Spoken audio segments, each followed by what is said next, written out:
मंत्री जी ने बयान दिया था तो मैंने उस समय कहा था कि श्रीलंका का समझौता हमारे गले में हड्डी की तरह फंस गया है। इस पर मंत्री महोदय ने कहा था कि आपको गले में हड्डी दिखाई देती है, लेकिन मुझे तो नहीं दिखती है। उस समय मैंने कहा था कि 3 महीने के बाद आपको गले में हड्डी दिखाई देगी और जोरदार ढंग से दिखाई देगी। उससे दर्द होगा और सारे शरीर में दर्द मालूम होगा। तो वह 3 महीने तो नहीं गुजरे, 2 महीने के बाद ही गले की हड्डी का दर्द बढ़ गया और सारे शरीर में, राष्ट्र के शरीर में वह दर्द आज व्याप्त है। मैं यह बात मानता हूं कि श्रीलंका की जनता भारत की जनता से प्यार करती है, दोनों में मोहब्बत है, लेकिन भारत सरकार की गलती से विदेश नीति को ठीक से न समझने के कारण भारत की तस्वीर श्रीलंका की जनता के बीच और वहां की सरकार के बीच भी बिगड़ रही है। जब यह समझौता हुआ तो इसका स्वागत हुआ था। उनके प्रधानमंत्री कह रहे हैं कि नहीं, यह जो समझौते के अंतराल से चीज निकल रही है वह गड़बड़ है। भारत विरोधी बयान लगातार आते जा रहे हैं। इस समझौते में हमें मिला क्या? न तो तमिल वालों को संतुष्ट कर सके और न सिंहली को संतुष्ट कर पाए। उस गरीब जनता का कोई हिस्सा हमारे पक्ष में नहीं है। ऐसी भारी गलती तो मैं समझता हूं एक बार और हुई थी, लेकिन इससे हल्की गलती थी जिस समय तिब्बत पर भारत ने चीन की सोवरेनिटी मानी थी। उस समय भी तत्कालीन प्रधानमंत्री ने भारत सरकार का डिफेंस किया था। तिब्बत पर चीन की प्रभुसत्ता मानना उचित नहीं है, यह कहा था, लेकिन आगे चलकर उसका नतीजा यह निकला कि हमको कई हजार एकड़ जमीन गंवानी पड़ी। आज भी चीन हमारी धरती पर बैठा हुआ है और हमेशा आंखें दिखाता रहता है, पंजे चलाता रहता है, कभी किसी भूमि के हिस्से पर और कभी किसी हिस्से पर पंजा मारता रहता है। आज श्रीलंका की स्थिति जो है वैसी स्थिति कभी खराब नहीं हुई थी। भारत का वहां जाना गलत था, लेकिन अब ऐसा फंस गया कि उसको बाहर निकलने में भारी कठिनाई हो रही है। इनको तत्काल निकलना चाहिए। मेरा कहना है कि एक दिन की देरी किए बिना वहां से बाहर आना चाहिए। यह काम उनके सुपुर्द करना चाहिए। ये लोग तर्क दे रहे हैं कि वहां अमेरिका आ जाएगा, वहां इजराइल आ जाएगा, वहां पाकिस्तान आ जाएगा।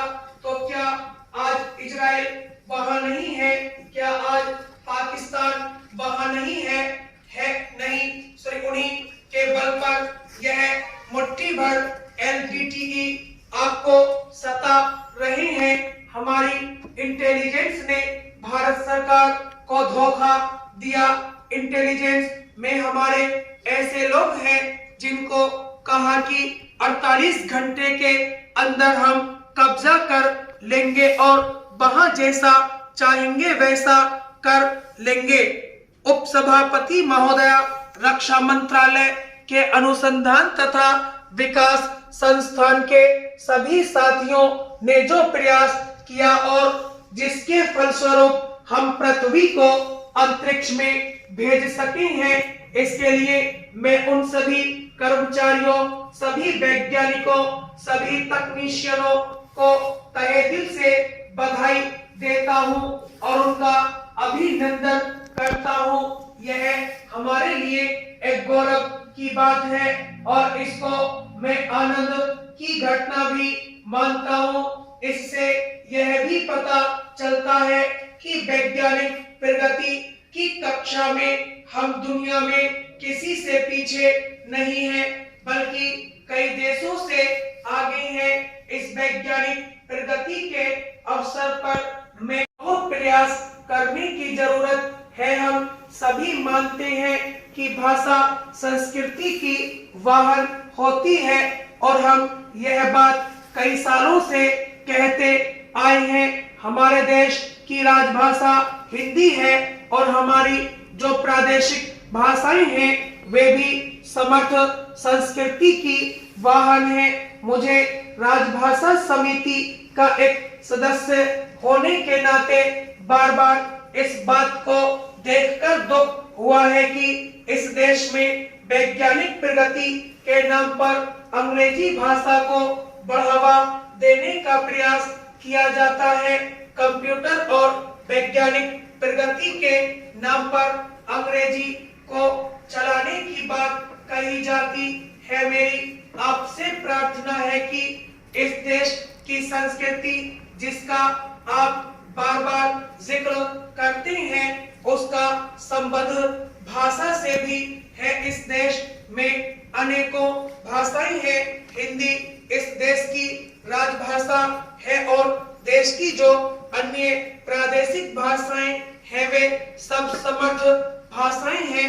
वैज्ञानिक उपकरणों के द्वारा हम इन भाषाओं को और भी प्रबल बना सकते हैं।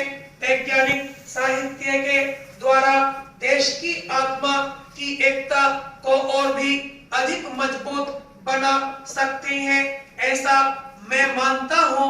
इसके लिए प्रादेशिक भाषाओं को समर्थ बनाने के साथ साथ देश को जोड़ने वाली राजभाषा हिंदी को भी समर्थ बना सकते हैं।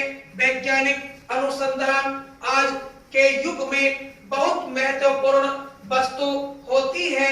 मुझे इस बात का बहुत दुख है कि अभी तक इस दिशा में जितना ठोस काम होना चाहिए था, जितना ठोस कदम वैज्ञानिकों के जरिए उठाना चाहिए था, उतना नहीं हो पाया है। शायद वे हिंदी समझ नहीं पा रहे हैं। मैं सभी प्रादेशिक भाषाओं की बात कर रहा हूं। मैं आशा करता हूं कि जिस स्थिति में अब हम पहुंच गए हैं, जिस अंतःकरण में पहुंचने के लिए जो वैज्ञानिक काम करना चाहिए वह भी शीघ्र किया जाना चाहिए। मैं आशा करता हूं कि स्वयं प्रधानमंत्री जी इसमें रुचि लेंगे और इस एकात्मकता की प्रक्रिया को आगे बढ़ाने का प्रयास करेंगे और वैधानिक तरीके से इसको आगे बढ़ाने का प्रयत्न करेंगे। यही मेरी विनती है। उपसभापति महोदया, मैं यह कहना चाहता हूं कि भारत के वैज्ञानिकों प्रौद्योगिकी के क्षेत्र में काम